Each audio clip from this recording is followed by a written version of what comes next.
I'm what you could call a collector of bootleg Pokémon games. Pokémon Diamond and Jade, Chaos Black, etc. It's amazing the frequency with which you can find them at pawn shops, Goodwill, flea markets, and such. And if they are unplayable, which they often are, the mistranslations and poor quality make them unintentionally humorous. I've been able to find most of the ones that I played online, but there's one that I haven't seen any mention of. I bought it at a flea market about 5 years ago. Here's a picture of the cartridge, in case anyone recognizes it. Unfortunately, when I moved 2 years ago, I lost the game, so I can't provide you with screenshots. Sorry. The game started with a familiar Nidorino and Gengar intro red and blue version. However, the press start screen had been altered. Red was there, but the Pokémon did not cycle through. It also said black version under the Pokémon logo. Upon selecting new game, the game started the Professor Oak speech, and it quickly became evident that the game was essentially Pokémon Red version. After selecting your starter, if you looked at your Pokémon, you had in addition to Bulbasaur, Charmander, or Squirtle another Pokémon GHOST. The Pokémon was level 1. It had the sprite of the ghosts that are encountered in Lavender Tower before obtaining the Slith Scope. It had one attack curse. I know that there is a real move named Curse, but the attack did not exist in Generation 1, so it appears it was hacked inches. Defending Pokémon were unable to attack Ghost, it would only say they were too scared to move. When the move Curse was used in battle, the screen would cut to black. The cry of the defending Pokémon would be heard, but it was distorted, played at a much lower pitch than normal. The battle screen would then reappear, and the defending Pokémon would be gone.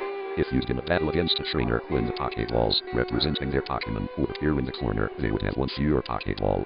The implication was that the Pokémon died. What's even stranger is that after defeating a trainer and seeing Red received $200 for winning, the battle commands would appear again. If you selected Run, the battle would end as it normally does. You could also select Curse.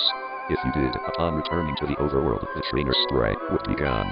After leaving and re-entering the area, the spot where the trainer had been would be replaced with a tombstone like the ones at Lavender Tower. The move Curse was not usable in all instances. It would fail against Ghost Pokémon. It would also fail if it was used against trainers that you would have to face again, such as your rival or Giovanni. It was usable in your final battle against them, however. I figured this was the gimmick of the game, allowing you to use the previously uncapturable ghosts. And because Curse made the game so easy, I essentially used it throughout the whole adventure. The game changed quite a bit after defeating the Elite Four. After viewing the Hall of Fame, which consisted of Ghost and a couple of Pokémon I used for HMS, the screen cut to black. A box appeared with words many years later, it then cut to Lavender Tower. An old man was standing, looking at tombstones. You then realized this man was your character. The man moved at only half of your normal walking speed. You no longer had any Pokémon with you, not even Ghost, who up to this point had been impossible to remove from your party through depositing in the PC. The overworld was entirely empty, there were no people at all. There were still the tombstones of the trainers that you used Curse on, however. You could go pretty much anywhere in the overworld at this point, though your movement was limited by the fact that you had no Pokémon to use HMS. And regardless of where you went, the music of Lavender Town continued on an infinite loop. After wandering for a while, I found that if you go through Diglett's cave, one of the cuttable bushes that normally blocks the path on the other side is no longer there, allowing you to advance and return to Pallet Town. Upon entering your house and going to the exact tile where you start the game, the screen would cut to black. Then a sprite of Caterpie appeared. It was replaced by a Weedle and then a Pidgey. I soon realized, as the Pokémon progressed from Rattata to Blastoise, that these were all of the Pokémon that I had used Curse on. After the end of my rival's team, a youngster appeared, and then a Bugcatcher. These were the trainers I had cursed. Throughout the sequence, the Lavender Town music was playing, but it was slowly decreasing in pitch. By the time your rival appeared on screen, it was little more than a demonic rumble. Another cut to black. A few moments later, the battle screen suddenly appeared. Your trainer sprite was now that of an old man, the same one as the one who teaches you how to catch Pokémon in Viridian City. Ghost appeared on the other side, along with words GHOST wants to fight. You couldn't use items, and you had no Pokémon. If you tried to run, you couldn't escape.